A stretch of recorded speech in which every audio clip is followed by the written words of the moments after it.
ठीक हूँ, और आप बताओ? और मम्मी भाभी कैसी है?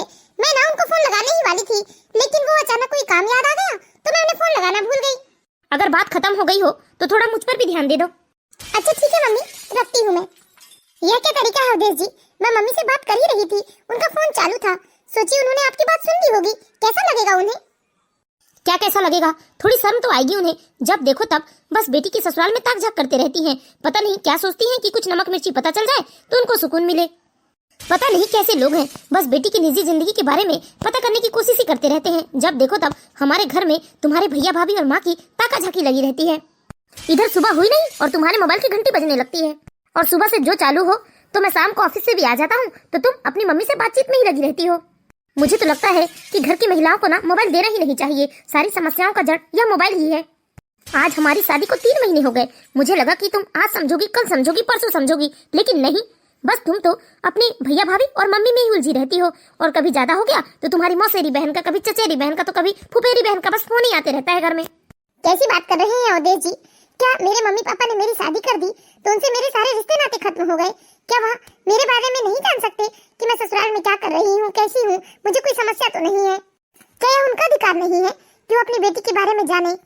जन्म से लेकर 26 साल तक उन्होंने मुझे अपने कलेजे से लगा कर रखा था, और एक ही पल में उन्होंने अपने आप से मुझे दूर कर दिया। बताइए क्या बीतती होगी उन माँ बाप पर? अच्छा, तो तुम एक अकेली अनोखी नहीं हो जिसे तुम्हारे माँ बाप ने विदा किया है। और इतनी तकलीफ थी तो तुम्हारी शादी करना ही क्यों था? तुम्हें किसी शोकेस में सजा कर रख लेते अपने घर में। लो, 4 बात बोली नहीं और रोने धोने वाला ड्रामा शुरू हो गया। अवधेश जी, क्या दिन भर मैं सिर्फ मोबाइल में ही लगी रहती हूँ तो फिर मेरे घर का काम कैसे हो जाता है? मम्मी मुझसे दिन में 1 या 2 ही बार बात करती है, और भाभी का फोन भी कभी कभार ही आता है मुझे। सब पता है मुझे तुम दिन भर क्या करती हो, क्या नहीं करती हो। अरे मैं ऑफिस में रहता हूँ तो ऐसा नहीं कि मेरी नजर घर तक नहीं रहती। सारी जानकारी रखता हूँ मैं। तुम कब क्या करती हो, किससे बात करती हो, कहाँ आती हो, कहाँ जाती हो। इसीलिए ना तुम ये ड्रामा करके मुझे इमोशनली ब्लैकमेल मत करो। और जाओ जल्दी से मेरे लिए कॉफी बनाओ। जब भी सोचता हूँ कि ऑफिस की थकान आराम से जाकर घर में मिटाऊंगा तो घर में मुझे दुगनी टेंशन हो जाती है। कितने निर्दयी लोग हैं ये।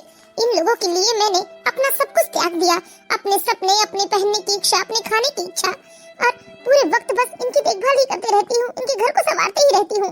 लेकिन इसी बीच में अगर मैं 5 मिनट का समय निकालकर अपने मायके वालों से बात कर लूँ तो इन लोगों का मुंह बन जाता है। और जहाँ मम्मी जी को दीदी का फोन आता है तो दीदी 1-1 घंटे बात करती रहती है मम्मी जी से। तब मम्मी जी को नहीं लगता कि वो अपनी बेटी के ससुराल में इतने देर तक बात करती है तो क्या दीदी के ससुराल वाले क्या सोचते होंगे?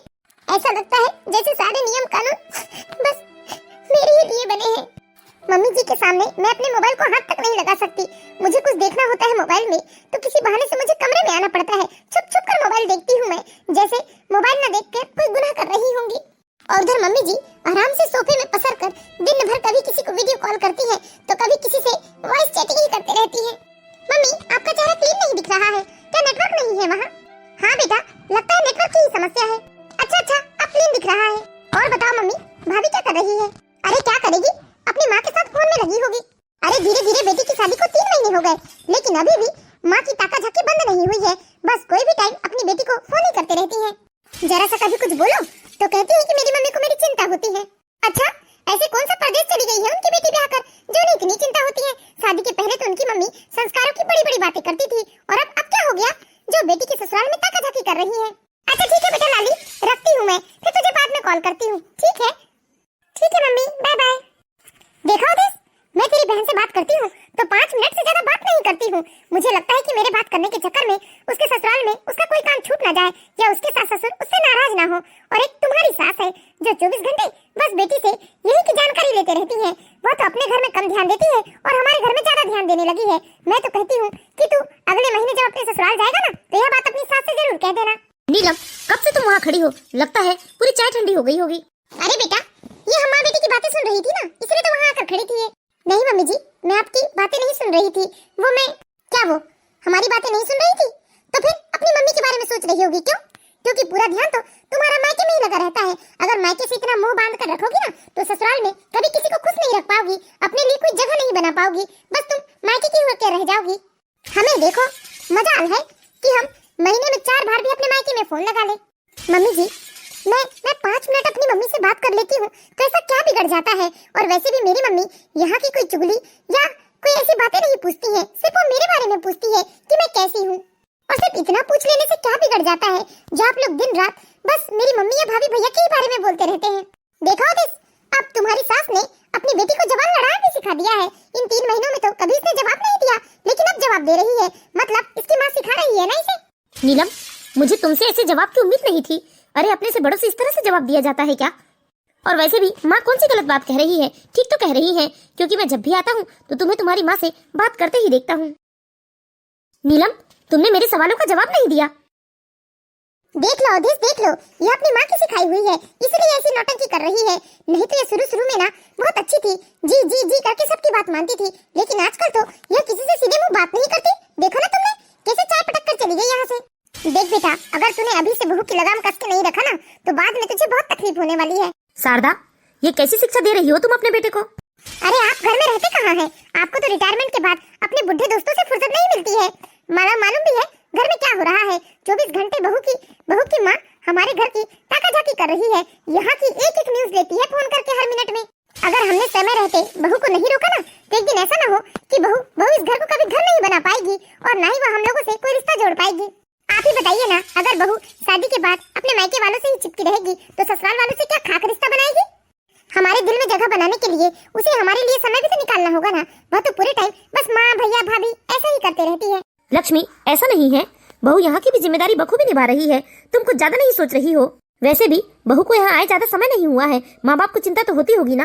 अवधेश, तू अपने पापा की बातों में मत आना बेटा, तुझे अपनी गृहस्थी बनाकर रखनी है।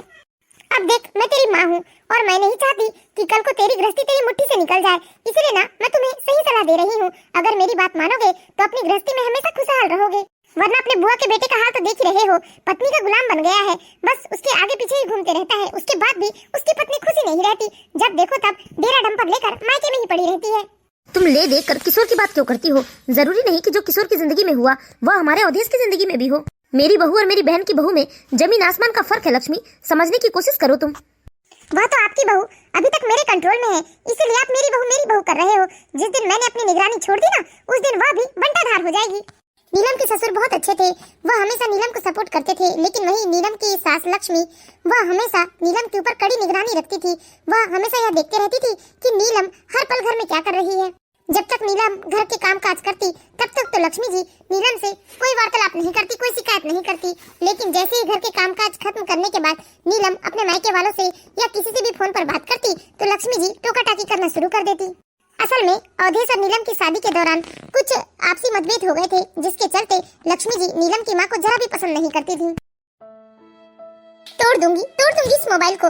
इस मोबाइल की वजह से इतनी सारी मिसअंडरस्टैंडिंग हो रही है ना, नहीं रखना है मुझे मोबाइल। नीलम, पागल हो गई हो तुम? तुमने 25,000 का फोन तोड़ दिया। हाँ तोड़ दिया, नहीं रखना है मुझे मोबाइल। ये मोबाइल ही सारी समस्याओं का जड़ है ना, इसलिए मैंने ये जड़ को ही खत्म कर दिया। ना मैं मोबाइल रखूंगी और ना ही घर में इतनी बातें होगी। लेकिन मोबाइल तोड़ने की क्या जरूरत थी? अरे अभी नहीं रखोगी तो बाद में तो मोबाइल रखोगी ना। नहीं रखूंगी, कभी नहीं रखूंगी। इस मोबाइल की वजह से मैं मम्मी जी का दिल नहीं जीत पा रही हूँ, आपके दिल में अपने लिए जगह नहीं बना पा रही हूँ, क्योंकि हर रोज इस मोबाइल को ही लेकर घर में लड़ाइयाँ होती हैं। इस मोबाइल की वजह से आप मुझे 4 बातें सुनाती हैं, मम्मी जी सुनाती हैं। ये मोबाइल ही नहीं रहेगा तो कम से कम आप लोगों का प्यार तो मिलेगा मुझे। वैसे भी मैंने अपना सब कुछ छोड़कर अपने सपने अरमान सब कुछ को एक किनारे करके इस ससुराल को चुना है। अपने माँ बाप की बात मानकर मैंने शादी के लिए हाँ कही, और अब मैं जब इस शादी को ही सफल नहीं बना पाऊंगी तो मुझे मेरे सपने को छोड़ने का, मेरे अरमानों को छोड़ने का बहुत दुख होगा। इसलिए मैं अपनी शादी को सफल बनाना चाहती हूँ। मेरे लिए मोबाइल जरूरी नहीं है, मेरे लिए सबसे जरूरी है अपने पति का प्यार, अपनी सास से मान सम्मान। अगर इस मोबाइल की वजह से यह मुझे नहीं मिल सकता, इस मोबाइल की वजह से मैं अपने पति से दूर हो जाऊंगी, तो उससे तो अच्छा है कि इस मोबाइल को ही मैं अपने आप से दूर कर देती हूँ। नीलम मत रो, आओ मेरे गले लग जाओ। नीलम आई एम सॉरी, शायद मैंने भी तुम्हें समझने में गलती कर दी। नीलम सॉरी। नीलम रो मत तुम, ठीक है? मोबाइल नहीं रखना है तो मत रखो, मैं बात करवा दूंगा तुम्हारी मम्मी से, लेकिन तुम इतना रो मत। इस तरह अवधेश ने नीलम को जैसे तैसे समझाया और उससे प्यारी प्यारी बातें की। इस तरह दोनों बहुत अच्छे से रात बिताते हैं। अब अवधेश नीलम से वादा करता है कि वह उसे किसी की कमी महसूस नहीं होने देगा और हमेशा उसके आसपास ही रहेगा। लेकिन यह बात लक्ष्मी जी को जरा भी पसंद नहीं आती है। अरे बेटा, तेरी भाभी ने 25,000 का मोबाइल तोड़ दिया। क्या 25,000 रुपए का मोबाइल तोड़ दिया और आप लोगों ने उसे कुछ नहीं कहा? अच्छा ठीक है बेटा, मैं तुझसे बाद में बात करती हूँ। नहीं, बताओ बाद में क्यों?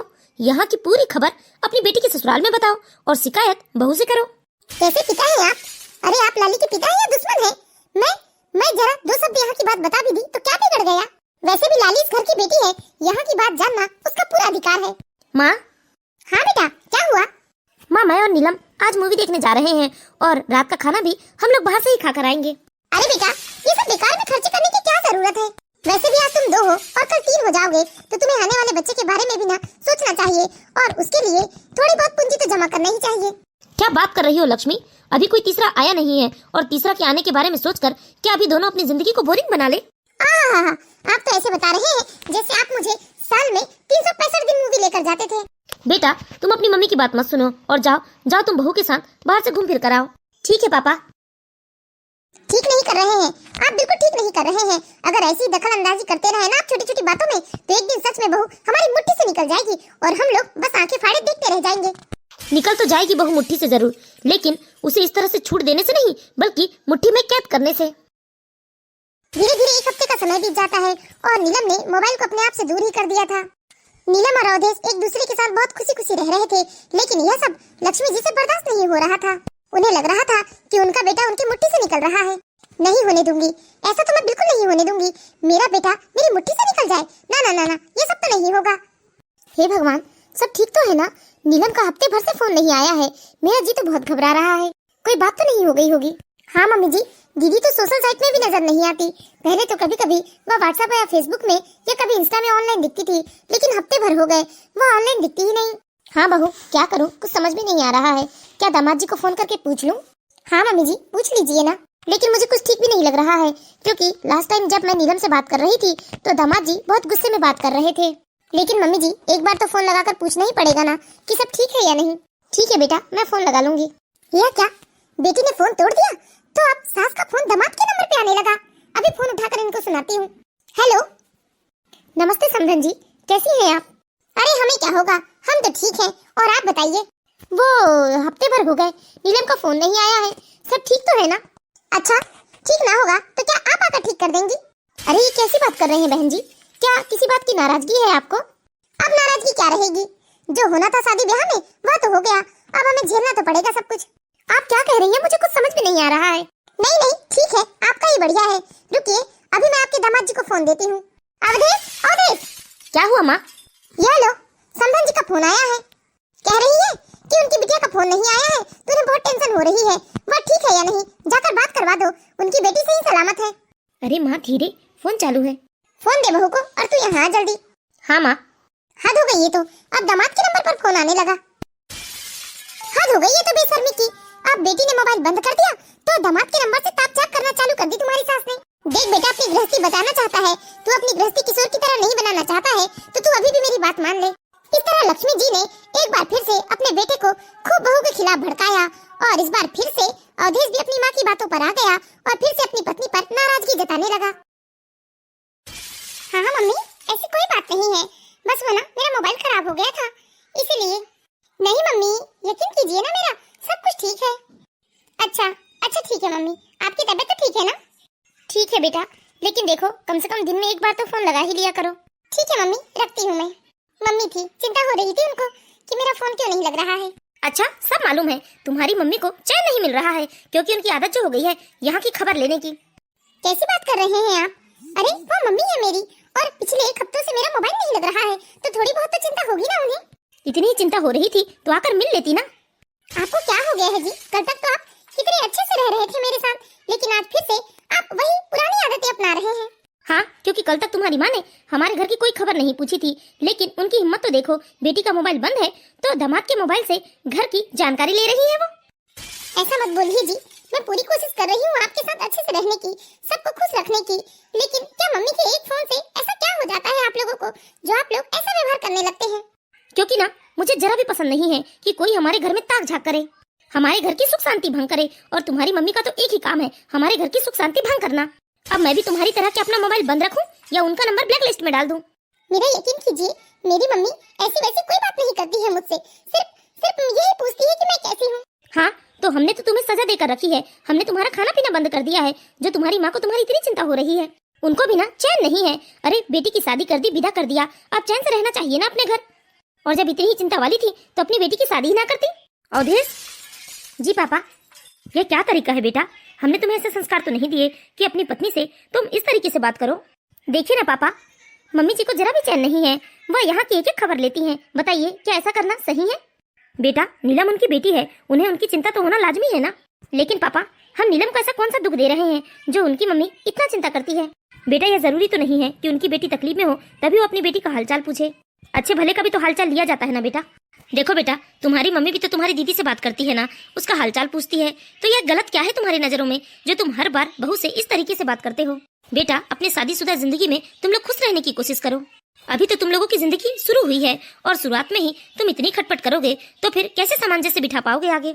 देखो बेटा, अपनी मम्मी की उल्टी सीधी बातों में ना तुम मत आया करो और बहू के साथ ऐसा व्यवहार मत किया करो। बेचारी कितनी अच्छी है, सबकी कितनी देखभाल करती है, सबकी पसंद नापसंद का कितना ख्याल रखती है। क्या तुम्हारी जिम्मेदारी नहीं बनती है कि तुम अपनी पत्नी का भी ध्यान रखो? ठीक है पापा। नीलम बेटा, मत रो तुम। पापा जी मैं क्या करूं? मैं पूरी कोशिश करती हूँ सबको खुश रखने की। यहाँ तक पापा जी, मैंने सोचा कि शायद मेरे मोबाइल की वजह से कलेश हो रहा है तो मैंने मोबाइल रखना तक बंद कर दिया, लेकिन फिर भी। बेटा, असली समस्या मोबाइल नहीं है। तुम्हारी मम्मी जी को आदत हो गई है छोटी छोटी बातों में कलेश करने का। जब तक वो कलेश नहीं करती है तब तक उसे सुकून नहीं आता है। मैं तो चाहता हूँ बेटा कि तुम कुछ दिनों के लिए ना मायके चली जाओ। जब तुम लौट कर आओगी तो मैं अवधेश को अच्छी तरीके से समझा बुझा लूंगा। ठीक है पापा जी, मैं इनसे बात करती हूँ। माँ। क्या हुआ अवधेश? माँ, नीलम कुछ दिनों के लिए मायके जाना चाहती है। मायके जाने की क्या जरूरत है? अभी मुश्किल से उसे 10 महीने हुए हैं ससुराल में। इस तरह मायके का मुंह बढ़ा कर रखेगी तो ससुराल में सबके साथ सामंजस्य नहीं बिठा पाएगी। कोई जरूरत नहीं है अभी से जाने की, कम से कम 1.5 साल तो हो जाने दो बेटा। लेकिन माँ, मैं कुछ नहीं जानती, वैसे भी कल लाली आने वाली है। और बताओ, वह तुम्हारी शादी के बाद से अभी पहली बार आएगी और ऐसे में बहू मायके चली जाएगी तो कैसा लगेगा उसे, बताओ? ठीक है माँ, जब दीदी चली जाएगी उसके बाद चली जाएगी नीलम। ठीक है, सोचती हूँ। नीलम, कल दीदी आ रही है, तुम कुछ दिन दीदी के साथ रह जाओ, उसके बाद तुम चली जाना अपने मायके। मैं खुद तुम्हें छोड़ने चलूंगा। ठीक है। क्या हुआ नीलम? अवधेश जी, एक बात कहूँ? कहो ना। आपको क्या हो जाता है? आप कभी मेरे साथ बहुत अच्छे से रहते हैं और कभी कभी मुझ पर कितना गुस्सा करने लगते हैं। मुझे तो कभी कभी समझ में ही नहीं आता कि मेरी गलती क्या है। आई एम सॉरी नीलम। पता नहीं मुझे क्या हो जाता है कि मैं अचानक तुम पर गुस्सा करने लगता हूँ, लेकिन अब मैं पूरी कोशिश करूंगा कि मैं तुम पर गुस्सा न करूँ। ठीक है। चलो अब नाराजगी छोड़ो, हम मार्केट चलते हैं और वैसे भी दीदी और बच्चे आ रहे हैं तो कुछ खाने पीने का सामान ले आएंगे और इस बहाने घूम कर भी आ जाएंगे। ठीक है। कहाँ चली ये सवारी? माँ, दीदी आ रही है ना तो मैंने सोचा कि कुछ सामान ले आते हैं हम। तेरा तो समझ में आता है बेटा, लेकिन नीलम कहाँ जा रही है? वो मम्मी, मैंने ही कहा कि चलो हम दीदी की पसंद का कुछ सामान ले आते हैं। लो कर लो बात। आ रही है मेरे जिगर का टुकड़ा और तुम लेकर जा रहे हो नीलम को। अब नीलम को क्या पता लाली की पसंद नापसंद? वैसे भी यहाँ घर में कितना काम है, लाली का कमरा भी साफ करना है। एक काम करो, तुम मुझे लेकर चलो और नीलम को यहीं छोड़ दो, यह लाली का कमरा साफ करेगी। लेकिन माँ वो। क्या लेकिन? चल मुझे लेकर चल, मुझे लाली की पसंद पता है और बच्चों की भी। मैं कुछ अच्छा ही लाऊंगी। ठीक है माँ, चलिए। इस तरह लक्ष्मी जी नीलम को रोककर खुद ही अपने बेटे के साथ मार्केट चली जाती है। नीलम बेटा। जी पापा जी। बेटा, सब कुछ अच्छा हो जाएगा, मैं अवधेश को समझाऊंगा, वह बहुत जल्दी अपनी माँ की बातों में आ जाता है। जी पापा जी। इस घर में कोई मुझे समझने वाला नहीं है, सिर्फ और सिर्फ पापा जी हैं जो मुझे समझते हैं। लेकिन पापा जी की बात मम्मी जी मानती कहाँ है? मुझे समझ में नहीं आता, जब अपने बेटे को कुछ देखना ही नहीं चाहती थी बहू के साथ तो उन्होंने अपने बेटे की शादी करवाई ही क्यों? नीलम दिन ब दिन अंदर ही अंदर घुटते जा रही थी, इसलिए वो अपने ऊपर ध्यान नहीं दे पा रही थी। पति और सास के चले जाने के बाद नीलम अपनी ननद के कमरे की साफ सफाई करती है और अकेले ही घर का सारा काम खत्म करती है। दूसरे दिन लाली आ जाती है, लाली का स्वागत बड़े ही धूमधाम से किया जाता है। अरे लाली बेटा, आओ आओ आओ, कितने दिनों बाद आई हो, तुम्हारा बहुत बेसब्री से इंतजार कर रहे थे हम। हाँ मम्मी, कैसे हैं आप लोग? हाँ बेटा, हम सब तो बढ़िया हैं। नीलम बहू, जल्दी से चाय पानी कुछ लेकर आओ भाई, हमारी बेटी आई है इतने दिनों बाद। अरे तुम लोग यहाँ क्यों खड़े हो चिंकी मिंकी? आओ मामा जी के पास आओ। हाँ मामा जी, आपने हमारे लिए चॉकलेट लाए हैं? हाँ बेटा, ढेर सारे लाए हैं, आ जाओ। और बताओ बेटा, तुम्हारे ससुराल में सब बढ़िया है? हाँ पापा, सब बढ़िया है। देख लीजिए, हमारी बेटी इतने दिनों बाद आई है और बहू रानी अभी तक चाय पानी लेकर नहीं आई है। बताइए, ऐसे में मैं कुछ बोलती हूँ तो आप मुझ पर गुस्सा करते हैं। नीलम को तो हम लोगों की जरा भी नहीं पड़ी है, उसका तो अभी तक उसके मायके से मुंह नहीं छूटा है। अगर अभी पता चलता कि उसके मायके से कोई आया है तो दौड़े भागे आरती की थाली लेकर आ जाती। नानी, मामी पे गुस्सा मत कीजिए ना, मैं अभी मामी को बुला कर ले आती हूँ। इस तरह चिंकी अपने मामा की गोद से उठकर सीधे रसोई में जाती है, जहाँ वो देखती है कि उसकी मामी जमीन पर गिरी पड़ी है। चिंकी अपनी मामी को ऐसी हालत में देखकर जोर जोर से चीखती है और उसकी चीख सुनकर जल्द ही सब लोग किचन में पहुंच जाते हैं। मामी, मामी उठो मामी, मामी क्या हो गया आपको? नीलम, नीलम क्या हुआ? नीलम उठो। अवधेश, बहू को उठाकर कमरे में ले चल। मैं अभी डॉक्टर को बुला कर ले आता हूँ। ठीक ठीक है पापा। अवधेश नीलम को उठाकर कमरे में ले आता है और अवधेश के पिता डॉक्टर को लेकर आते हैं, जो नीलम का चेकअप करते हैं और चेकअप करने के बाद बताते हैं कि नीलम माँ बनने वाली है। डॉक्टर, नीलम ठीक तो है ना? हाँ बधाई हो अवधेश, तुम पिता बनने वाले हो। लेकिन हाँ अवधेश, नीलम बहुत कमजोर हो चुकी है, लगता है इसके शरीर में ब्लड भी कम है। तुम इसे कल क्लिनिक ले आना और वहाँ पर इसके सारे टेस्ट भी करवा लेना। नीलम को एक्स्ट्रा देखभाल की जरूरत है, इस समय ध्यान रखना किसी चीज का तनाव ना हो। ठीक है डॉक्टर, मैं ध्यान रखूंगा। डॉक्टर की बात सुनकर अवधेश की खुशियों का ठिकाना न था। वह भागते हुए अपनी मम्मी और दीदी के पास जाता है, जहाँ वह देखता है कि उसकी मम्मी और दीदी तो नीलम की बुराई कर रही है। देखा तूने अपनी भाभी के ड्रामे? तुझे आया देखकर उसने बेहोश होने का बहाना बना दिया ताकि उसे आराम मिल जाए। घर के काम काज से जी चुराती है। मम्मी, कैसी बात कर रहे हैं आप? नीलम ने कोई नाटक नहीं किया है, बल्कि नीलम माँ बनने वाली है। हाँ तो कोई बड़ी बात नहीं है, वह कोई अनोखी नहीं है जो माँ बनने वाली है। अब हो गया, मामूली सा चक्कर होगा, कोई इतनी बड़ी बात नहीं है।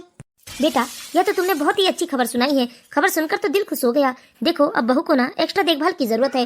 तुम बहू की अच्छे से देखभाल करना बेटा। हाँ पापा। इतनी बड़ी खुशखबरी सुनकर भी तुम्हारा मुंह बना हुआ है। मैं तो चला मिठाई खरीदने। देखा तुमने, देखा कैसे बाप बेटे ने बहू को सिर पर चढ़ा लिया है। वह तो मेरी निगरानी है जो अभी तक बहू मुट्ठी में है। देखा नहीं माँ आपने, सिर्फ भाभी की प्रेगनेंसी की खबर सुनकर अवधेश कितना खुश हो गया है। अगर बच्चा हो गया ना तो पता नहीं वह तो आपको भूल ही जाएगा। ऐसे कैसे भूल जाएगा? अरे मैं उसे भूलने नहीं दूंगी। मैं इतना डरा कर रखूंगी ना बहू को कि कभी मेरे खिलाफ मुंह नहीं खोल पाएगी। हाँ हाँ माँ, ऐसा तो करना ही पड़ेगा आपको, नहीं तो यहाँ आपकी दाल गलना बंद हो जाएगी और फिर इस घर में सिर्फ बहू का ही राज रहेगा। मैं भी तो यही चाहती हूँ कि इस घर में हमेशा आपका राज रहे। इस तरह लक्ष्मी जी घर में सिर्फ अपना ही राज चाहती थी, इसलिए उन्होंने आप बहू को और ज्यादा परेशान करने का इरादा बना लिया। उधर बहू के मायके वालों ने जैसे ही सुना कि उनकी बेटी माँ बनने वाली है तो उनकी भी खुशियों का ठिकाना ना रहा। हाँ हाँ मम्मी, मैं बहुत अच्छी हूँ, ये है ना, ये मेरा बहुत ख्याल रखते हैं। अच्छा, मैं इनसे पूछ कर बताऊंगी, ठीक है मम्मी? हाँ मम्मी। वो मम्मी बोल रही थी कि मैं कुछ दिनों के लिए मायके आ जाऊं तो वो अच्छे से मेरी देखभाल कर लेंगी। नहीं नीलम, मैं हूँ ना, मैं तुम्हारे साथ हूँ। मैं तुम्हें किसी चीज की कोई तकलीफ नहीं होने दूंगा। वैसे भी तुमने मुझे बहुत बड़ी खुशी दी है। मुझे तो सोचकर ही कितनी खुशी हो रही है कि इस घर में कोई नन्हा मुन्ना या नन्ही मुन्नी आएगी जो मुझे पापा पापा कहकर बुलाएगी। मुझे बहुत खुशी हो रही है नीलम। अच्छा ये बताओ, तुम्हें क्या खाना है अभी? मैं अभी तुम्हारे लिए लेकर आता हूँ। मुझे तो भूख नहीं है अभी। अरे ऐसे कैसे चलेगा? तुम्हें तो अब अपना खाना दुगना करना पड़ेगा। रुको, मैं अभी तुम्हारे लिए केसर वाला दूध लेकर आता हूँ। भगवान आपका लाख लाख शुक्र है जो आपने मेरे जीवन में मुझे इतनी बड़ी खुशी दी है। और इस खुशी के साथ साथ अवधेश जी का भी व्यवहार कितना बदल गया है, वो मेरी कितनी चिंता करने लगे हैं। अब तो मम्मी जी के बुरे व्यवहार से भी मुझे फर्क नहीं पड़ रहा है। इस तरह नीलम अवधेश के साथ बहुत खुश रहती है। अवधेश नीलम का बहुत ख्याल रखता है। धीरे धीरे 3 महीने का समय बीत जाता है, लेकिन यह सब लक्ष्मी जी से बर्दाश्त नहीं हो रहा था और वह अवधेश की गैर मौजूदगी में नीलम को बहुत परेशान करती थी। आज सुबह से ही बहुत जी मचल रहा है और चक्कर भी आ रहा है। अवधेश जी की भी मीटिंग आज ही होनी थी। आज तो वो रात के 10 बजे के पहले नहीं आ पाएंगे और इधर कुछ भी काम करने का हिम्मत नहीं हो रहा है मेरा। नीलम, नीलम बहू। जी मम्मी जी। सुनो, आज मेरी गांव से बहन आने वाली है तो तुम कम से कम 4 प्रकार के व्यंजन बनाना। लेकिन मम्मी जी आज तबीयत कुछ ठीक नहीं लग रही है। हाँ हाँ, अवधेश जो नहीं है, मन नहीं लग रहा होगा। अरे ये नौटंकी ना मेरे सामने नहीं चलेगी। और वैसे भी तुम कोई अनोखी नहीं हो जो माँ बनने जा रही हो। अरे हमने भी 2 बच्चे पैदा किए हैं, हमें तो ये सब चोचले नहीं हुए। चुपचाप जो कहती हूँ वो करो, समझे ना? ये नखरे ना मुझे मत दिखाना तुम। ठीक है मम्मी जी। अब क्या करूँ, कैसे भी करके खाना तो बनाना ही पड़ेगा, नहीं तो मम्मी जी बहुत गुस्सा करेगी। और आज तो ना ही अवधेश जी हैं घर में और ना ही पापा जी हैं। इस तरह नीलम एक एक करके 4-5 प्रकार के व्यंजन बना लेती है और उधर लक्ष्मी जी अपने गांव से आई बहन के साथ गप्पे लड़ाती है और वहीं से एक के बाद एक और नए नए चीजों की फरमाइश करती है। और जीजी बताइए ना, और क्या खाएंगी? अभी तो आपने कुछ खाया ही नहीं है। अरे भाई लक्ष्मी, इतना तो सब खा लिया मैंने, और क्या खिलाओगी तुम मुझे? वैसे भी बहू कब से रसोई में अकेली ही लगी हुई है, बेचारी वैसे भी माँ बनने वाली है। तो क्या हो गया जीजी, कौन सा रोज रोज वो काम करती है? और वैसे भी ऐसे समय में तो उसे अपनी कमर हिलानी ही चाहिए। ऐसे में उसे ही आसानी होगी डिलीवरी में। रुको जीजी, आपको खीर पसंद है ना? मैं अभी बहू को बता कर आती हूँ कि वो खीर बना ले। ये लक्ष्मी भी ना लगता है बहू को परेशान करने का ठेका लेकर बैठी है। अरे इसकी बहू तो इतनी अच्छी है, जो बोल रही है चुपचाप मान रही है, नहीं तो एक मेरी बहू है, 1 कप चाय तक नहीं देती है बनाकर। अब तो मैं बहुत थक गई हूँ, मुझे चक्कर भी आने लगा है। अब कुछ नहीं कर पाऊंगी, सुबह से कुछ खाया भी नहीं है मैंने। नीलम बहू, नीलम बहू। जी मम्मी जी। मेरी जिज्जी को ना खीर बहुत पसंद है चावल वाली, तो तुम जल्दी से चावल की खीर बना दो। मम्मी जी, मैं बहुत थक गई हूँ, मुझे अब चक्कर आने लगा है, मुझसे ना हो पाएगा। ऐसा कैसा तुमने पहाड़ खोद लिया जो तुम्हें चक्कर आने लगे? अरे तुम नहीं बनाओगी तो क्या तुम्हारी माँ कर बनाएगी? तुम्हारी जिम्मेदारी है घर आए मेहमानों की खातिरदारी करना। चुपचाप मुंह बंद करो और जल्दी से खीर बनाओ, समझी ना? मम्मी जी समझने की कोशिश क्यों नहीं कर रही है? मुझे बिल्कुल अच्छा नहीं लग रहा है, मुझसे अब तो खड़ा भी नहीं हुआ जा रहा है। इस तरह बेचारी नीलम सास की बात मानकर चुपचाप जैसे तैसे खीर बनाने में लग जाती है और उधर लक्ष्मी और उनकी बहन खूब गप्पे लड़ाते रहते हैं। हाँ जीजी, मुझे तो याद है वह गांव में कितना मजा करते थे हम लोग। अरे लक्ष्मी, बहू बहुत देर से खीर बना रही है, अब तक खीर नहीं बनी क्या? अरे बना रही होगी, कछुए की चाल जो चलती है वही नखरे कि मैं प्रेग्नेंट हूँ। अरे मौसी जी, आप कब आई मौसी जी? अवधेश, आज तो जल्दी कैसे आ गया? आज तो तेरी मीटिंग थी ना? हाँ मम्मी, मीटिंग तो थी, लेकिन मीटिंग से भी ज्यादा जरूरी नीलम की दवाई लानी थी, इसलिए मैं जल्दी आ गया। वैसे नीलम कहाँ है? अरे वाह, आज तो इतनी सारी डिश बनी है घर में। हाँ बेटा, ये सब नीलम ने बनाया है। क्या? लेकिन नीलम की तो तबीयत ठीक नहीं है। देख बेटा जाकर, पिछले 2 घंटे से ना जाने रसोई में क्या बना रही है वो। अपनी मौसी की बात सुनकर अवधेश घबराता हुआ रसोई की ओर जाता है, जहाँ वह देखता है कि नीलम जमीन पर गिरी पड़ी है। नीलम, नीलम, नीलम, नीलम उठो। नीलम, नीलम क्या हो गया तुम्हें? नखरे हैं बेटा, ये सब इसके नखरे हैं, काम नहीं करने का बहाना है।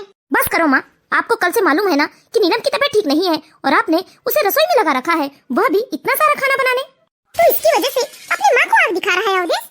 माँ, ये इसकी क्या लगा रखा है? यह मेरी पत्नी है और आप लोगों ने इसे पसंद कर मेरे साथ इसकी शादी करवाई है, तो इसकी जिम्मेदारी भी तो मेरी है ना। और यह मेरे बच्चे को इस दुनिया में लाने वाली है, और क्या मैं इसकी देखभाल नहीं करूं? या इसकी देखभाल करना आपकी जिम्मेदारी नहीं है?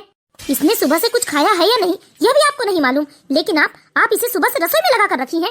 हाँ बेटा, मैंने लक्ष्मी को कहा भी कि इतना सारा सब कुछ मैं नहीं खा सकती, लेकिन फिर भी तेरी मम्मी बस नीलम को ये बना दे वो बना दे यही करने में लगी थी। जितना कुछ इसने बनाया है उतना तो मैंने कुछ खाया भी नहीं है। जीजी, मैं आपकी खातिरदारी कर रही थी और आप मुझे पर इल्जाम लगा रही हैं। अपनी बहन का साथ देने की बजाय आप इस पराई लड़की का साथ दे रही हैं। बस कर लक्ष्मी, बस कर, शर्म आनी चाहिए तुझे। तू अपनी गर्भवती बहू को इतना परेशान कर रही है। अरे कभी गांव चलकर देख मेरे साथ, मेरी बहू मुझे एक कप चाय बनाकर भी नहीं देती है, और जहाँ तेरी बहू तेरी सारी बात मान रही है तो तू उसे इतना परेशान कर रही है। अरे इतना परेशान मत कर, नहीं तो एक दिन ऐसा होगा कि वो तेरा मुख देखना भी पसंद नहीं करेगी। हाँ माँ, आपने बहुत आग लगा दिया हमारे जीवन में। आप हमेशा मुझे नीलम के खिलाफ भड़काती रही और मैं हमेशा नीलम से लड़ता झगड़ता रहा, लेकिन अब नहीं। अब नीलम मेरी पत्नी है और मैंने उसे दिल से स्वीकार किया है, और यह मेरे बच्चे की माँ बनने वाली है, तो इसकी जिम्मेदारी मेरी है। मैं आपकी बेकार की बेतुकी बातों में नहीं आऊंगा। माँ, आपने ना मेरी गृहस्थी बर्बाद करने की कोशिश की, लेकिन मुझे एक बात समझ में नहीं आता कि आप नीलम को इतना नापसंद क्यों करती हैं। हाँ बेटा, मैं तुम्हें यही समझाने की कोशिश कर रहा था कि तुम्हारी माँ तुम्हारी गृहस्थी में आग लगा रही है। खुद तो अपनी बेटी से 24 घंटा फोन में लगी रहती है, और जहाँ बहू अपने मायके से 2 मिनट भी बात कर ले तो तुम्हारी माँ को बड़ा बुरा लग जाता है। माँ, आप अपनी हरकतें सुधार लीजिए, नहीं तो मैं अपनी पत्नी को लेकर कहीं और रहने चला जाऊंगा। नहीं जी, अपनी माँ से इतनी ऊंची आवाज में बात मत कीजिए। देख लीजिए, अभी भी आपका ही पक्ष ले रही है। अरे आपको खुश करने के लिए इसने क्या कुछ नहीं छोड़ दिया, लेकिन फिर भी आप तो कभी खुश होती ही नहीं है। चलो नीलम, अब मैं ना तुम्हारे साथ कोई ज्यादती नहीं होने दे सकता। बेटा पराया हुआ तो हुआ, यहाँ तो सगी बहन और पति भी पराया हो गया। चुप कर लक्ष्मी, कोई पराया नहीं हुए हैं, लेकिन तेरी हरकतें ऐसी रही ना तो सच में एक दिन सब तुझसे दूर चले जाएंगे और तू अकेले इस घर में रोती रह जाएगी। लक्ष्मी, समझने की कोशिश करो, दिन ब दिन हम जवान नहीं हो रहे हैं बल्कि बूढ़े होते जा रहे हैं। बच्चों को हमारी जरूरत हो ना हो, लेकिन हमें बच्चों की जरूरत जरूर पड़ेगी। और बेटा तो बाहर नौकरी में चला जाएगा, हमें समय तो बहू के साथ ही बिताना है ना। अगर बहू के ही दिल में तुम अपने लिए जगह बनाकर नहीं रखोगी तो बुढ़ापा तुम्हारा बहुत दुखमय हो जाएगा।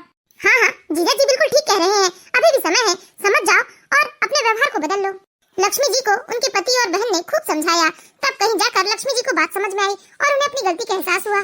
ठीक ही कह रहे हो तुम लोग, अगर अवधेश बहू को लेकर कहीं चला गया तो मेरा क्या होगा। इस तरह लक्ष्मी जी को अपनी गलती का एहसास हो जाता है और वो अपनी बहू बेटे से माफी मांगकर उनके साथ खुशी खुशी रहने लगती हैं। तो हम आशा करते हैं दोस्तों आप लोगों को यह कहानी जरूर पसंद आई होगी। कहानी अच्छी लगी हो तो प्लीज इस वीडियो को लाइक कीजिए और इसी तरह की मोरल स्टोरीज देखते रहने के लिए हमारे चैनल को सब्सक्राइब करें।